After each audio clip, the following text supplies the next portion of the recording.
Hey McGinn, welcome back to our latest read aloud. Hope everyone has been doing well, that you're counting it down till the end of the year, but still giving your best.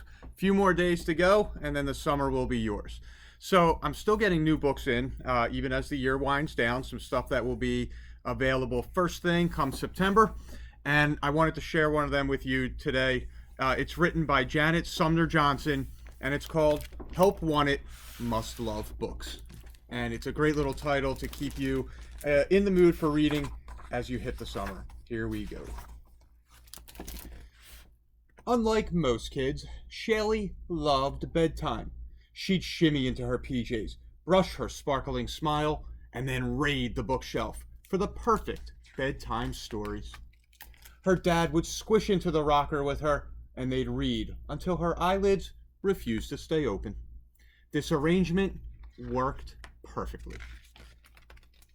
Until her dad got a new job. Finally, Shelly reached her limit. "You're fired," she announced.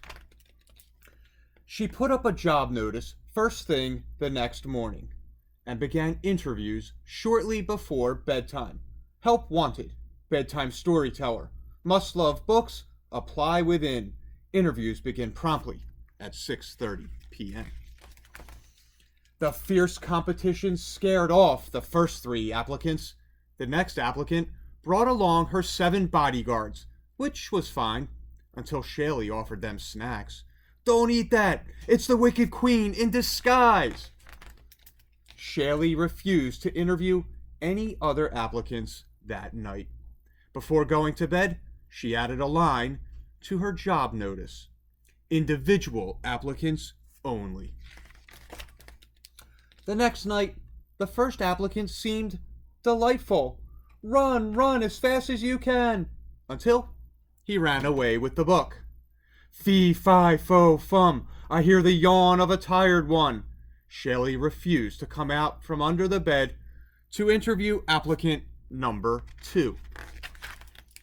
In the morning, Shelly changed her sign again. "Human applicants only," is what the new line read. At the next interview, Shelly's ears pricked right up. The applicant could spin tales that kept her on pins and needles. She was just about to offer her the job when the woman zonked out in the middle of a sentence. The second girl was very particular about where she would sit. "This beanbag is too soft. This chair is too hard. Oh, this bed is just right." And she fell asleep. A new line was added to the help wanted sign. "Must be able to stay awake past 8 o'clock." Shelly had low expectations for the next round, but the first applicant had a very impressive resume. Her voice was musical. She could stay up past midnight, and she was obviously human. The two of them had a ball until Shelly noticed the sooty fingerprints all over her favorite book. The second applicant hooked her right away. His storytelling gave goosebumps, as did the gunk between his teeth. Another addition was made to the sign. "Solid hygiene skills required." Shelly despaired of ever finding a replacement for her dad, until one final job seeker showed up. He looked kind of familiar, and his voice was just right. Best of all, he smelled like strawberries and chocolate chip cookies. So Shelly offered him the job on one condition: